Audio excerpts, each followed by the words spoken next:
पिछले में आपने न्यूक्लियर रिएक्शन कर लिया, बाइंडिंग एनर्जी कर लिया, बाइंडिंग एनर्जी पर न्यूक्लियन कर लिया कि न्यूक्लियन को बेसिकली जो आपके न्यूक्लियस के अंदर न्यूक्लियन प्रेजेंट होता है उसको न्यूक्लियस पकड़ के रखता है एक फोर्स से, that is called nuclear force. ठीक है, जिसका मास नंबर 20 से लेके लगभग 50 के बीच में होता है, जनरली 50 से लेके 80 के बीच में होता है, उसका न्यूक्लिया स्टेबल होता है और वो स्टेबल होने के बाद ना तो वो न्यूक्लियर फिजन करता है और ना ही वो न्यूक्लियर फ्यूजन करता है। जिसका मास नंबर 80 से ऊपर जाता है लगभग उनका न्यूक्लिया अनस्टेबल हो जाता है, उनके न्यूक्लियन अनस्टेबल हो जाते हैं, तो वो स्टेबल होने के लिए फिर कौन सा करते हैं, न्यूक्लियर फिजन। और जो छोटे वाले होते हैं वो भी अनस्टेबल होते हैं, तो वो भी स्टेबल होने के लिए वो क्या करते हैं, न्यूक्लियर फ्यूजन। तो ये याद रखिएगा कितना कौन से वाले कितना क्या कर रहे हैं। ठीक, नेक्स्ट है आपका nuclear energy. The energy release during nuclear reaction is called nuclear energy. किसी भी न्यूक्लियर रिएक्शन में जो एनर्जी रिलीज होती है, इन द सेंस आप न्यूक्लियर फिजन करवा रहे हो या आप न्यूक्लियर फ्यूजन करवा रहे हो, दोनों ही करते समय जो अमाउंट ऑफ एनर्जी रिलीज होती है उसी को हम बोलते हैं न्यूक्लियर एनर्जी। ये दो तरीके से डिफाइन की जा सकती है, एक आप इसको न्यूक्लियर फिजन के रूप में कर सकते हो और दूसरा आप इसको न्यूक्लियर फ्यूजन के रूप में कर सकते हो। ठीक, the process of splitting of a heavy nucleus into two lighter nuclei comparable masses.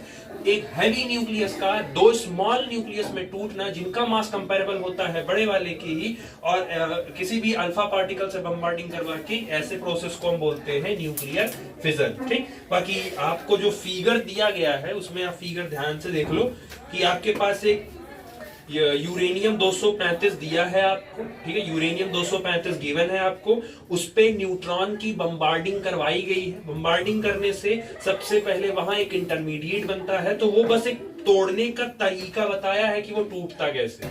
इनमें जो बाय वाले हो वो उनको थोड़ा बहुत अगर याद होगा तो आपने पिछले साल सेल डिवीजन पढ़ा था। सेल डिवीजन में प्रोफेज, एनाफेज, टीलोफेज वो धीरे धीरे धीरे धीरे धीरे करके अलग होता था ना, बस सेम वैसे ही उसमें समझाया है कि यूरेनियम 235 के ऊपर जो आपके पास यूरेनियम 235 होता है उसके ऊपर जब आप न्यूट्रॉन की बम्बार्डिंग करवाते हो, न्यूट्रॉन की बम्बार्डिंग करवाते हो तो सबसे पहले ये एक इंटरमीडिएट में कन्वर्ट होता है। ठीक है, और उस इंटरमीडिएट के बाद तब ये अपने डॉटर न्यूक्लियाई में कन्वर्ट हो जाता है। मतलब कुल मिला के ये दो स्टेप परफॉर्म करवाता है। ठीक, fission reacting resulting from absorption of neutron is known as induced fission। क्योंकि ये वाला जो फिजन है वो न्यूट्रॉन के एब्जॉर्ब करने के बाद ही स्टार्ट होता है, इसीलिए इसको हम इंड्यूस्ड फिजन भी बोलते हैं। One of the common example of fission is when uranium isotopes that is uranium 235 bombarded with a neutron break down into two intermediate mass nuclear fragments। तो सबसे पहले आप क्या है कि यूरेनियम पे न्यूट्रॉन की आप बम्बार्डिंग कराते हो। ठीक है, यूरेनियम 235 92 इस पर आप न्यूट्रॉन की बम्बार्डिंग करवाते हो, तो एज इट इज सबसे पहले ये इसके जो न्यूक्लियस स्ट्रक्चर है पहले उसमें वो चेंज करता है, और चेंज करने के बाद फाइनली वो आपको दो स्टेबल स्मॉल न्यूक्लिया निकाल देता है। पहला आपका निकलता है इसमें बेरियम और दूसरा इसमें आपका निकलता है क्रिप्टन। ठीक है, बेरियम का हो गया एटॉमिक नंबर 56 और क्रिप्टन का एटॉमिक नंबर हो गया 36। बेरियम का एटॉमिक मास हो गया 144 और क्रिप्टन का हो गया आपका 89। अब सबसे पहले आप ये चेक कर लो 56 और 36, जरा आप इनको जोड़ो, 6 6 12 तो 2 और 3 एक गया कैरी, तो 5 3 8 और एक कितना हुआ 9। तो इन दोनों को जोड़ने भी आया। आप इनको ऊपर जोड़िए जरा, 9 4 कितना हुआ 13, एक कंफ्यूज कर देते हो यार, मैथ वाले के पास बैठ के भी कंफ्यूज कर देते हो। मेरी मैथ तो है कमजोर भाई, मैं बायो लेके पढ़ा हूँ तो मेरा तो कमजोर होगा ही, तो मैथ वाले के साथ बैठे हो। म्यूचुअल इंडक्शन प्रोसेस सुना है ना, तो तेज होना चाहिए। 9 4 13, एक गया कैरी, 8 4 12, 12 और एक 13, एक गया कैरी और एक एक, तो बेसिकली कितना आ रहा है 233। कितना आना चाहिए था, इसका मतलब अभी भी कुछ ऐसे हैं जो बाहर निकले हैं। तो एक्चुअल क्या होता है, इसमें 2 न्यूट्रॉन आपका बाहर निकलवा दिया जाता है।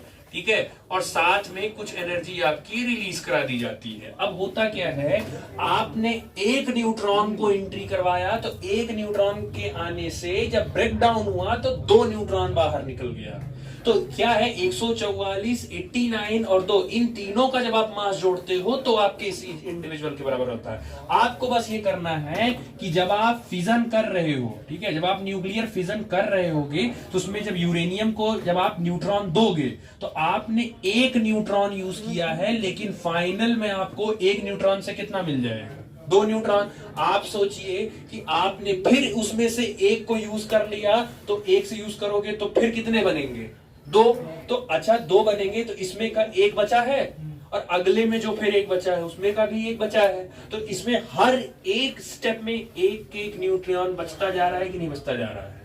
एक एक न्यूट्रॉन बचेगा कि नहीं बचेगा? जैसे पहले ध्यान सुनना, पहले एक न्यूट्रॉन फेंके तो एक न्यूट्रॉन फेंके तो कितना निकला? 2। तो 2 निकला, 2 में से एक फिर यूज हो जाएगा, वो फेंकाएगा तो उसमें एक बच गया कि नहीं बच गया? अब जब अगला जो जिस इस एक को फेंक रहे हो जब वो जाएगा तो फिर 2 निकलेंगे, उनमें से फिर एक यूज हो गया। तो हर एक स्टेप में एक एक न्यूट्रॉन बच जा रहा है कि नहीं बच जा रहा है? और हर स्टेप में कितने बचेंगे? एक एक न्यूट्रॉन ही बचेगा।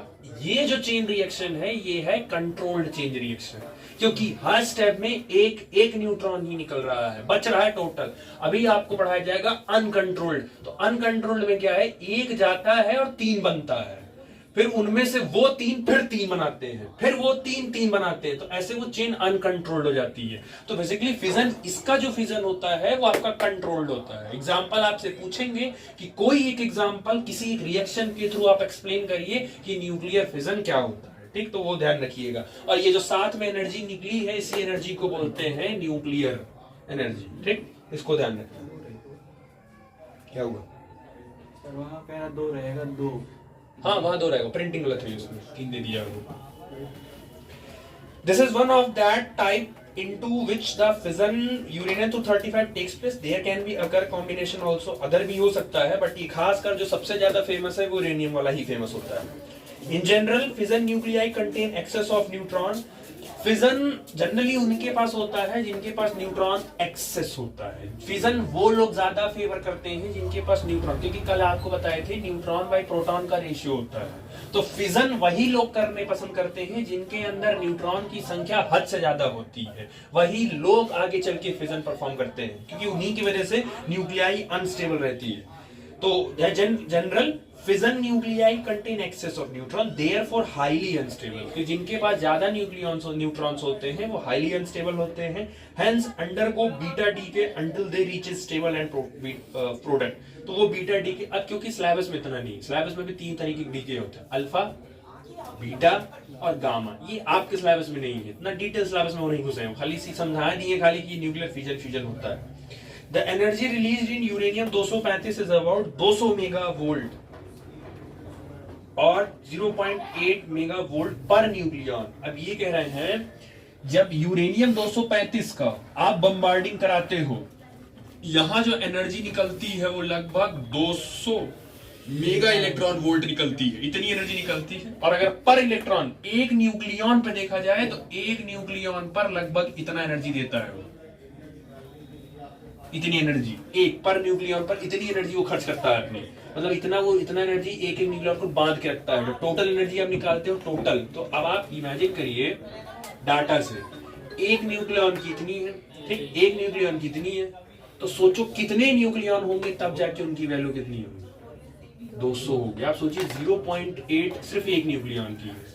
अच्छा दूसरे न्यूक्लियन की भी 0.8 होगी, तो 2 न्यूक्लियन की एनर्जी कितनी हो गई 1.6। फिर उसमें आप करोगे 2 का, फिर करोगे तो 4 का हो जाएगा 3.2, तो 4 न्यूक्लियन का हो गया 3.2।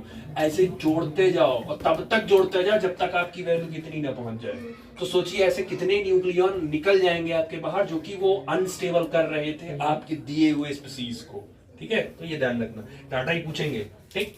बाकी 2 तरीके का रिएक्शन होता है, एक होता है आपका कंट्रोल्ड चेन रिएक्शन, दूसरा होता है आपका uncontrolled chain reaction. The reaction which can be controlled by absorbing suitable number of neutrons. The reaction which can be controlled by absorbing suitable number of neutrons at each stage of the reaction, so that all neutrons are absorbed except one, which is available for the further fission.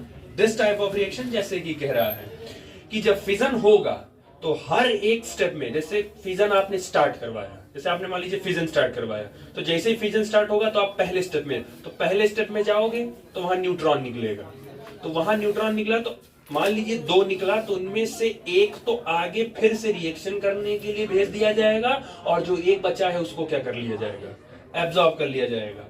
फिर जो वो अगला गया है वो फिर निकालेगा, तो फिर उनमें से 2 निकलेगा, उनमें से एक एब्जॉर्ब हो जाएगा और एक अगले के लिए रेडी हो जाएगा। तो ऐसे हर स्टेप में न्यूट्रॉन का संख्या बढ़ नहीं पाएगा, वो एक कंट्रोल्ड मैनर में रहेगा।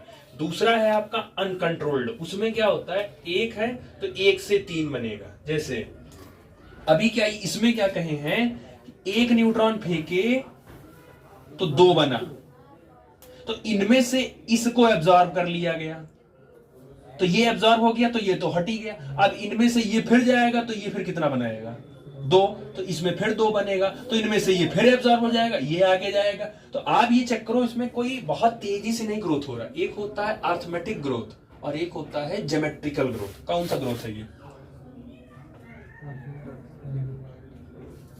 कौन सा ग्रोथ है ये, कौन सा ग्रोथ है ये?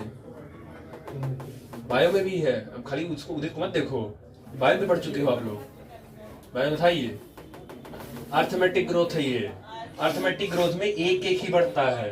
ज्योमेट्रिकल ग्रोथ का मतलब है जो बहुत तेजी से बढ़ता है। जैसे ये अर्थमेटिक ग्रोथ था, तो इसमें जो ओवरऑल चेन है वो कंट्रोल्ड में रहेगी। ज्योमेट्रिकल ग्रोथ में क्या होगा, अभी देखो एक है तो एक से अभी 3 निकलेगा, 3 निकलेगा, ठीक। अब इन 3 में से फिर 3 निकलेंगे, अब इस एक से फिर 3 निकलेगा। अब आप खुद बताओ ये रिएक्शन कंट्रोल्ड रहेगी कि अनकंट्रोल्ड?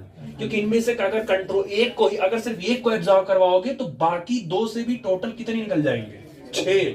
फिर उनमें से किसी एक को करोगे फिर तो ये अनकंट्रोल्ड होता जाएगा, ये कंट्रोल नहीं कर पाओगे। तो अगर न्यूट्रॉन एब्जॉर्ब नहीं हो रहा है बहुत भारी मात्रा में, बहुत तेज, जैसे 2, 8, 16, 32, 64, 256 ऐसे में बढ़ रहा है, तो ये अनकंट्रोल्ड है। जैसे आपके बाय वाले बताओ कहां होता है, आपके सिलेबस में है, कहां होता है ये प्रोसीजर कहां होता है?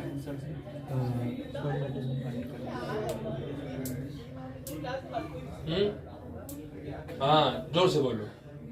जाइगोट फॉर्मेशन में सिंगल सेल होता है, सिंगल से 2 बनता है, 2 से 4, 4 से 8, 8 को मॉर्गुला बोलते हैं, 8 के बाद 16 ब्लास्टोमियर, 16 के बाद 32, 32 के बाद 64। बहुत तेज बढ़ता है वो, तभी तो 9 महीने के अंदर पूरा डेवलप होके बकायदा होता है। ले लेते हो तुम लोग भी लिए होगे अपने टाइम पे। तो ये ज्योमेट्रिकल ग्रोथ है, जब बहुत नंबर डबल होता हुआ जाता है तो उसको डबल। तो न्यूट्रॉन अगर ऐसे बढ़ रहा है तो वो अनकंट्रोल्ड चेन रिएक्शन होता है। अब अगर ये अनकंट्रोल्ड है तो इसको कंट्रोल करने के लिए कोई ना कोई चाहिए ना चाहिए। तो आपके इसका हाइड्रोजन का दूसरा आइसोटोप्स कौन था, याद है? हाइड्रोजन का दूसरा आइसोटोप्स का नाम क्या था? ड्यूटेरियम। ड्यूटेरियम जो होता है उसको बोलते हैं हैवी वाटर। जो प्रोटियम होता है उसका जो पानी होता है वो तो H2O आप यूज करते हो, लेकिन जो ड्यूटेरियम होता है वो होता है हैवी वाटर। वो इसी न्यूक्लियर रिएक्शन में यूज किया जाता है। इस रिएक्शन की स्पीड को क्या करता है? तो हैवी वाटर का काम होता है न्यूक्लियर रिएक्शन में स्पीड को क्या कर देता है? स्लो करवा देता है, ठीक। तो ये जरा ध्यान रखना, ठीक। बाकी न्यूक्लियर रिएक्टर जहां पे होगा तो बकायदा आपका पूरा एक न्यूक्लियर रिएक्टर सिस्टम पूरा बनाया गया होता है। उसमें कुछ इंस्ट्रूमेंट जैसे कुछ डिवाइसेस हैं। पहला है फिजनेबल मटेरियल, दैट इज फ्यूल आपको चाहिए। दूसरा मॉडरेटर चाहिए। तीसरा कंट्रोल रॉड चाहिए। चौथा कूलेंट चाहिए। पांचवा शील्डिंग चाहिए। छठवां आपका हो गया वर्किंग। काम कैसे करते हैं इतना ज्यादा है नहीं। सबसे पहले आपको फ्यूल चाहिए काम करवाने के लिए, मॉडरेटर चाहिए तो उसको सारे इनको और न्यूट्रॉन्स को एडजस्ट करेगा वो। कंट्रोल रॉड चाहिए, रिएक्शन को बहुत तेज नहीं होने देगा। कूलेंट चाहिए क्योंकि एनर्जी बहुत ज्यादा निकलेगी, हद से ज्यादा निकलेगी तो आप उसको संभाल नहीं पाओगे, तो इसीलिए कूलेंट चाहिए। शील्डिंग, इतनी तेज निकलेगा कि उसके अल्फा रे, बीटा रे, गामा रे निकलेगा तो उसको जहां किया जाता है वो कमरा सीमेंट का पैक कर दिया जाता है ताकि रे क्रॉस ना कर पाए उसको। एंड लास्ट है आपका वर्किंग। अब वर्किंग में आपने लिखा neutron produced by alpha particle action on polonium. Polonium के ऊपर ध्यान सुनना, पोलोनियम के ऊपर जब आप अल्फा पार्टिकल फेंकते हो तो वहां से पहले क्या निकलता है? न्यूट्रॉन निकलता है। समझ आया? पोलोनियम के ऊपर जब आप अल्फा पार्टिकल भेजोगे तो जब वो बम्बार्ड करोगे तो वहां से सबसे पहले क्या निकलेगा, न्यूट्रॉन निकलेगा। फिर neutron slow down and start fission, अब वो जो न्यूट्रॉन है उसको भेजो इनके ऊपर, मतलब पहले न्यूट्रॉन बनवाओ और फिर इनके ऊपर भेज दो। तो दूसरा है neutron slow down and start fission. First neutron released slow down by the moderator, जो पहला न्यूट्रॉन यहां भेजते हो बहुत आराम से इसको करता है, क्योंकि किसी को खराब करने जा रहे हो तो एनर्जी बहुत हद से ज्यादा रिलीज हो जाएगी। तो इसीलिए जो पहला न्यूट्रॉन निकलता है वो मॉडरेटर उसको संभाल कर रखता है, संभाल के बॉन्डिंग उनकी करवाता है या संभाल के उनको आपस में इंटरेक्ट करवाता है ताकि एनर्जी बहुत तेज ना रिलीज हो पाए। इसीलिए जब पहला न्यूट्रॉन बनता है तो मॉडरेटर उसको होल्ड करता है। Last again the neutron slow down and the hence produce fission of uranium 235, this chain reactions build up. एक बार ये न्यूट्रॉन गिरा, ये बनना स्टार्ट हुआ, दो बना, इनमें से एक एब्जॉर्ब हो जाएगा, दूसरा वाला फिर चला जाएगा वही सेम काम करने। यानी इसमें एक बार आप करिए, जैसे एक बार आप गाड़ी स्टार्ट कर देते हैं, जैसे आजकल ट्रेन जो चल रही थी तो ट्रेन में क्या था कि आजकल डीजल इंजन है, एक बार डीजल इंजन स्टार्ट हो गया, ट्रेन एक बार स्टार्ट हो गया तो फिर प्रॉब्लम नहीं आती है, चलाइए उसको। लेकिन पहले डीजल इंजन नहीं था, पहले कौन सा वाली ट्रेन थी पता है, कोयले वाली। तो जब तक कोयला पड़ेगा तब तक ट्रेन चलेगा, जैसे कोयला डालना बंद किए वैसे ट्रेन की स्पीड धीरे धीरे क्या हो जाती थी, सुनो। तो पहले टाइम आपको कोयला कंटिन्यू, तो जब तक न्यूट्रॉन देते रहोगे उसको, यूरेनियम को जब तक न्यूट्रॉन देते रहोगे, साइलेंट कर लो यार, तो चले जाओ फिर, या तो साइलेंट कर लो। जब तक न्यूट्रॉन आप देते रहोगे उसको बार बार, वो आपका फिजन करता रहेगा। जैसे ही आपने उसको होल्ड किया काम आपका रुक जाएगा। तो ये कॉन्टिन्यूस प्रोसेस है, दो निकला, एक एब्जॉर्ब हुआ, वापस एक चला आया, प्रोसेस कराया, फिर दो निकला, एक एब्जॉर्ब हुआ, फिर एक आया। तो इनमें कोई भी न्यूट्रॉन इधर उधर नहीं जाता है और पूरा रिएक्शन आपके अंडर में रहता है, पूरा रिएक्शन आपके कंट्रोल में रहता है। तो ये जो रिएक्शंस होते हैं इसको क्या बोलते हैं, कंट्रोल चेन रिएक्शन। ठीक, by adjusting control rod the chain reaction can be controlled as water is used as a coolant as well as moderator। क्योंकि एनर्जी बहुत ज्यादा निकलती है तो एनर्जी को डाउन करने के लिए हम ज्यादातर कूलेंट यूज करते हैं, और जो बेस्ट कूलेंट होता है वो पानी होता है, उसमें भी हैवी वाटर होता है। उसने खाली वाटर लिखवाया है बट एक्चुअल वहां वो वाटर होगा, D2O होगा वहां। वो हैवी वाटर रिएक्शन को स्लो भी कर देगा और कूल भी कर देगा। ठीक, coolant takes up the heat produce in the nuclear fission. आपने देखा होगा कार में और बड़े बड़े ट्रकों में भी पानी डालते हैं, रेडी वाटर होता है उनके पास अपना एक छोटा सा, हर कार में होता है आगे, तो उसमें पानी डालना पड़ता है। इंजन ज्यादा गर्म हो जाता है तो उसमें जब आप रेडी वाटर में पानी डालते हो तो इंजन की जो गर्माहट है वो पानी खींचता हुआ चलता है, तो पानी अपने आप को गर्म कर लेता है। ठीक है, तो ये इसीलिए किया जाता है। Passes to water in heat exchanger, तो पानी को जैसे वो मिलता है, पानी को जैसे वो हीट उसको मिला, पानी सारा एक्सटर्नल हीट जो एडवांस में हीट निकला था पानी सबको खींच लेता है, अपने पास एब्जॉर्ब कर लेता है। सुपर स्टीटेड स्टीम इज प्रोड्यूस, और पानी उसको अपने पास लेके उसको स्टीम में कन्वर्ट कर देता है। ड्राइव से turbine coupled with an electric generator, साथ में जनरेटर लगाए होते हैं वहां पे, तो वो जो स्टीम होता है वो बेसिकली उसी टरबाइन पे गिरता है, और जब टरबाइन पे वो स्टीम जाएगा तो बहुत स्पीड में स्टीम जाता है। तो स्टीम जब जाएगा टरबाइन के पास तो टरबाइन धीरे धीरे क्या कर जाता है, घूम जाता है। जब टरबाइन घूमना स्टार्ट करता है तो टरबाइन के घूमने से मैकेनिकल एनर्जी धीरे धीरे वहां क्या लगा देते हैं, जनरेटर, तो टरबाइन के घूमने से वहां क्या जनरेट हो जाती है, इलेक्ट्रिसिटी। तो न्यूक्लियर पावर प्लांट में यहीं से ऐसे जनरेट किया जाती है electricity. For turbine low pressure steam cool, ठीक है, is condensed to water force back to steam generator as it is. वो वही कह रहा है कि वो घूमेगा, घूमने के बाद उसमें इलेक्ट्रिसिटी क्योंकि मैकेनिकल एनर्जी होगी, घूम के वो कंप्लीट कर लेगा। ठीक, बाकी uses of nuclear reactor, use electric power generation. आपके हमारे इंडिया में अधिकतर बिजली यहीं से बनती है, न्यूक्लियर पावर प्लांट से बनाई जाती है। To produce radioactive isotope for the use in medical science agriculture industry, वहां से भी आप यूज कर सकते हो, मेडिकल साइंस में यूज होता है, एग्रीकल्चर में और इंडस्ट्री में भी यूज होता है। Manufacturing of polonium 239 which is used in atom bomb, Hiroshima Nagasaki में यही यूज हुआ था, न्यूक्लियर रिएक्टर यूज किया जाता है। इजराइल जो है आपका बहुत छोटा देश है, उत्तर प्रदेश से भी छोटा है वो, वहाँ पॉपुलेशन भी बहुत कम है, लेकिन उसको कोई देश टच नहीं करता है। उसके पीछे रीजन है क्योंकि वो अपने जमीन के नीचे न्यूक्लियर रिएक्टर लगा रखा है। आपने जैसे उसको छेड़ा तो वो न्यूक्लियर रिएक्टर को एक्टिवेट कर देगा, और जैसे ही एक्टिवेट हुआ और वो दगा तो खुद तो जाएगा ही जाएगा, वो आसपास कम से कम 7 से 8 देश को लेके चला जाएगा, जिनमें से India, Pakistan, China, America, Afghanistan, Bangladesh, ये सब हैं। तो ये सब चले जाएंगे, ये रशिया, ये सब चले जाएंगे। तो इसीलिए इजराइल इतना छोटा देश होने के बावजूद भी उस पर कोई अटैक नहीं करता, क्योंकि वो अपनी जमीन के नीचे ही न्यूक्लियर रिएक्टर लगा के रखे हैं। तो मजबूत या तो खुद बनो या तो किसी का सपोर्ट लेके बनो, ठीक।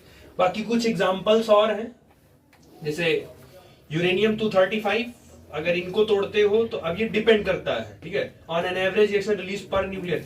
इस पे सबसे पहले ये जो आपने 3 रिएक्शंस अलग से लिखे हैं, इस पे डिपेंड करता है कि आप किसकी बम्बार्डिंग करवा रहे हो, अल्फा पार्टिकल की करवा रहे हो कि बीटा पार्टिकल की करवा रहे हो या न्यूट्रॉन की करा रहे हो।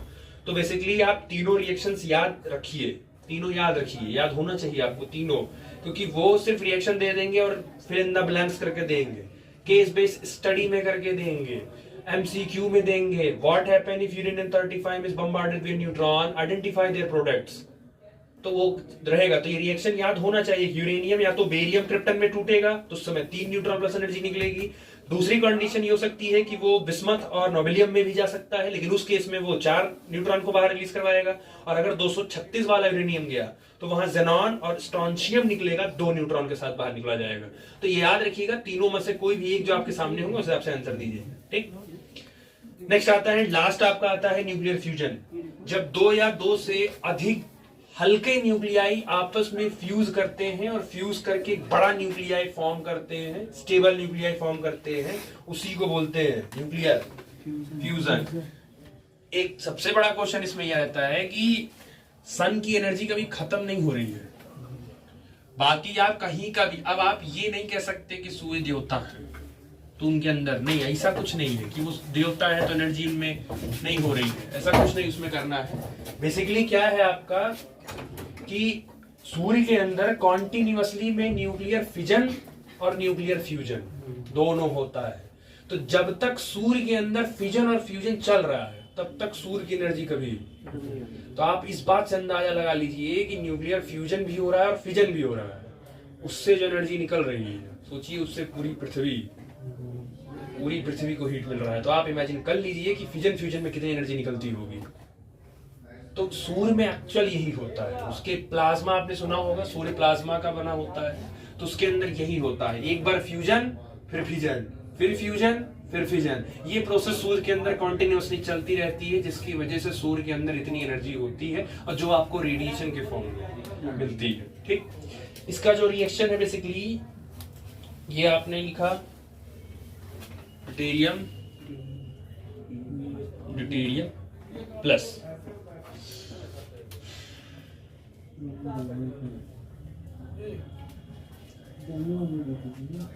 चलो 2 और 2 कितना हुआ, 4 किसका होता है, किस एलिमेंट का एटॉमिक मास 4 होता है, और 1 और 1 ही कितना हो गया, 2 हो गया, प्लस न्यूट्रॉन निकला और प्लस 3.3 मेगा इलेक्ट्रॉन वोल्ट की क्या निकली, यानी जब फ्यूजन हुआ तो बेसिकली इतना निकला। अब आप ये बताइए फिजन में कितना निकला था पीछे, फिजन में डाटा नहीं देखा एग्जैक्ट, फिजन वाले में 8.8 लगभग पर न्यूक्लियॉन नहीं, तो बाइंडिंग एनर्जी था इसका 200 मेगा इलेक्ट्रॉन वोल्ट, मतलब फिजन में 200 मेगा इलेक्ट्रॉन वोल्ट एनर्जी निकली है, और फ्यूजन करते समय तो तोड़ते समय एनर्जी ज्यादा निकलती है कंपैरिजन टू बॉन्डिंग बनाते, क्योंकि आपको पता होगा जब बॉन्ड बनता है तो आधी कहीं ना कहीं आधी एनर्जी और कहाँ स्टोर हो जाती है, बॉन्ड में स्टोर हो जाती है, लेकिन जब बॉन्ड टूटता है तो टूटने से एनर्जी रिलीज ज्यादा होती है, इसीलिए फिजन का रिलीज ऑफ एनर्जी ज्यादा होता है कंपैरिजन टू फ्यूजन के। अब ये होता है सन में बन गया हीलियम, अब इस हीलियम का वापस से होगा फिजन, तो ये प्रोसेस ऐसे चलता रहता है और आपका बेसिकली एनर्जी उसमें फॉर्मेशन होता रहता है और आपको बनता रहता है, ठीक। बाकी potential benefits of nuclear fission, fusion produces minimal nuclear waste, ये है इसका प्रॉफिट, एनर्जी भी कम निकलता है तो इसका वेस्ट भी कम निकलता है, और वैसे भी वेस्ट कम ही निकलेगा, ये चीजों को जोड़ रहा है ना कि ये फैला रहा है, तो जो जोड़ेगा उसका वेस्ट भी कम ही निकलेगा, ठीक। Compare to fission and no greenhouse gases, कोई भी ग्रीन हाउस गैसेस निकलती। ग्रीन हाउस गैसेस कौन कौन सी है? ग्रीन हाउस गैसेस कौन कौन सी है? 7th 8th तक ग्लोबल वार्मिंग पढ़ा होगा ग्रीन हाउस गैस। बायो में भी है आपके, पढ़ा हो चैप्टर, आपने पढ़ा दिया गया चैप्टर ग्रीन हाउस गैसेस। बड़ी दैनिक स्थिति है खोजना। Deuterium can be extracted from water, tritium can be bred from lithium, both of which are relatively abundant. Deuterium आप ड्यूटेरियम ऑक्साइड से निकाल सकते हो, और जो ट्राइटियम है वो आप लिथियम आयन बैटरी से भी निकाल सकते हो, वहां से आपको मिल जाएगा। Fusion reaction are not prone to, चलिए क्या लिखा है? Fusion reaction are not prone to runaway reaction that is meltdown like fission reaction. Fusion reactions are not prone to runaway reactions meltdown like fission reactors. Fission में क्या होता है, क्योंकि energy बहुत ज्यादा release होती है तो उसके इम्पैक्ट में उसके अगल बगल की चीजें होती हैं, मेल्ट होने का चांसेस बहुत ज्यादा हद तक बढ़ जाता है, क्योंकि एनर्जी 200 मेगावाट निकलती है, जबकि फ्यूजन में ऐसा नहीं होता है। तो उसके केसेस में चीजें आपकी शांति रहती है, उतना ज्यादा प्रॉब्लम नहीं क्रिएट करता है। तो अगर आपसे पूछा भी जाएगा कि which one is more dangerous, fission और फ्यूजन, तो फिजन ज्यादा डेंजरस है कंपैरिजन टू फ्यूजन के, क्योंकि एनर्जी रिलीज भी ज्यादा है उसकी और वेस्टेज भी ज्यादा निकलता है। ठीक, एंड लास्ट आपका आता है डिफरेंस। तो डिफरेंस क्या है कि याद करके जाना, 2-3 नंबर पूछना होगा तो डिफरेंस पूछेंगे फिजन और फ्यूजन में क्या है। Heavy nucleus split into smaller that is large amount of energy, इसको फिजन बोलते हैं। 2 nuclei combine to form heavy nucleus, इसमें भी आल्सो रिलीज होती है, लेकिन इसकी एनर्जी रिलीज होती है वो थोड़ी कम होती है। Use heavy isotopes like uranium और प्लूटोनियम एज अ फ्यूल, और use light isotope that is hydrogen, इसमें यूज ने releases significant amount of energy per reaction but less than fusion, releases a larger energy, ठीक है, amount of energy per reaction compared to fission। अब ये थोड़ा सा changing है। Overall energy किसकी जाते है? फिजन की, लेकिन पर में अगर देखा जाए पर रिएक्शन में रिलीज ऑफ एनर्जी किसकी जाती है? फ्यूजन की। उसकी इसकी जो इसकी पर में जाते हैं, फ्यूजन की पर में जाते हैं, और फ्यूजन की नहीं, उल्टा हो गया, फिजन की ओवरऑल जाते हैं और फ्यूजन की पर रिएक्शन में जाते हैं। तो ये थोड़ा सा ध्यान रखिएगा। Does not really occur naturally, often initiated by neutron bombardment. Fission खुद ब खुद नहीं होता, नहीं तो अगर खुद होता तो हर वक्त होता ही रहता। तो आपको न्यूट्रॉन चाहिए, एक हाईली स्पीड पार्टिकल न्यूट्रॉन चाहिए। Achieved naturally in star, artificially in experimental. Fusion इसीलिए तो स्टार में होता है, तभी तो स्टार भी चमकता है, क्योंकि स्टार के अंदर भी क्या होता है। एक 10th क्लास में क्वेश्चन था, स्टार ब्लिंक करता है, प्लांट ब्लिंक नहीं करता, था क्वेश्चन, याद है? स्टार ट्विंकल ट्विंकल करता है, देखो इसलिए ट्विंकल ट्विंकल लिटिल स्टार कहते हैं, ट्विंकल ट्विंकल प्लैनेट नहीं कहते हैं, क्योंकि प्लैनेट ब्लिंक नहीं करता है, क्योंकि प्लैनेट के अंदर फ्यूजन और फ्यूजन नहीं होता, क्योंकि प्लैनेट के अंदर लाइफ है। अगर प्लैनेट के अंदर ही फ्यूजन फ्यूजन होने लगेगा तो एनर्जी रिलीज करोगे तो उसको झेलेगा कौन? उसको ना तो सन पे लाइफ है और ना ही स्टार पे लाइफ है, क्योंकि दोनों huge amount of source of energy है। ठीक है, occurs at relatively lower temperature and pressure compared to fission, or requires extremely high temperature, millions degree Celsius, millions of degree। आप सोचो millions of चाहिए टेम्परेचर, वो आप दे नहीं पाओगे तो उतना, इसीलिए फ्यूजन जल्दी इसलिए नहीं होता है। फिजन जल्दी हम करा लेते हैं आर्टिफिशियली, यहाँ करा लेते, फ्यूजन आप नहीं करा पाओगे क्योंकि एनर्जी बहुत ज्यादा चाहिए। Produces 2 or more than lighter nuclei, produces a heavier nucleus that is helium। Fission reactions can be controlled in a nuclear reactor to produce steady power but are difficult to control in weapons। Fission जो होता है वो nuclear reactor में तो control हो जाता है, लेकिन वेपन्स में जब आप इसको करते हो तो थोड़ा अनकंट्रोल्ड होता है। जैसे आप कहने का इसका सेंस है AK-47 बंदूक हो गई, उसमें देखो क्या है, एक बार और हो गई तो 1 सेकंड में उसका लगभग 1 मिनट में 100 गोली का है चांसेस। एक बार अगर दब गया वो, तब फिर वो एक साथ सो ही निकालेगा, उस वहां कंट्रोल नहीं कर पाओगे। तो बहुत सारे ऐसे वेपन्स होते हैं जो आर्टिफिशियल इंटेलिजेंस वाले वेपन्स होते हैं, जहां आप कंट्रोल नहीं कर पाओगे कि कितनी एनर्जी उसको आपको जनरेट कर देगा। बाकी जो न्यूक्लियर रिएक्टर है तो वहां तो हम फिर ड्यूटेरियम ऑक्साइड, वाटर, कूलेंट ये सब यूज कर लेते हैं, स्पीड कम हो जाती है। Fusion reaction inherently safer, they do not produce chain reaction and easier to stop. Fusion आसान होता है रोकना थोड़ा, क्योंकि वो धीरे धीरे होता है, एनर्जी भले निकलती है लेकिन वो धीरे धीरे होता है, तो एक हद तक आसान होता है। Generate radioactive waste that can be hazardous and long lived. और न्यूक्लियर फिजन जो है वो ज्यादा हैजार्डस होता है, ज्यादा प्रॉब्लम क्रिएटिंग होता है, जबकि न्यूक्लियर फिजन जो होता है उतना नहीं होता है। तो ये जो हिरोशिमा नागासाकी में गिरा था, एक्चुअल वहां क्या हुआ था, न्यूक्लियर फिजन हुआ था। तो फिजन इतना बेकार हुआ था फिजन कि आप सोचिए कि आज भी वहां बच्चे लूले लंगड़े ही पैदा, विकलांग ही पैदा हो रहे हैं, क्योंकि उसका असर ऐसा था। वहां अल्फा रे, बीटा रे, गामा रे ऐसा निकला है कि वहां आज भी माँ के गर्भ में ही बच्चे विकलांग हो जा रहे हैं। तो जहां वहां पर जनरली क्या किया जाता है, जब वहां ये होता है कि लेडी प्रेग्नेंट हो रही है तो उसको वहां से शिफ्ट कर दिया जाता है दूसरे देश में, ताकि कम से कम वहां की जनसंख्या विकलांग ना पैदा हो। अगर वहां वो रह गई 9 महीने तक तो जो बच्चा पैदा होगा वो विकलांग ही हो जाएगा, वो इनबिल्ट वो डैमेज ही पैदा होगा। तो ये एक रीजन है हिरोशिमा नागासाकी में न्यूक्लियर फिजन का कि वो कितना घातक है, कि कब हुआ था एटम बम हाइड्रोजन का गिरा था, उसका असर आज भी दिख रहा है वहां। ठीक, इसी के साथ आपका चैप्टर हो गया ये खत्म। ठीक है, नेक्स्ट है आपका सेमीकंडक्टर। ठीक है, उसका सेमीकंडक्टर बुलाना।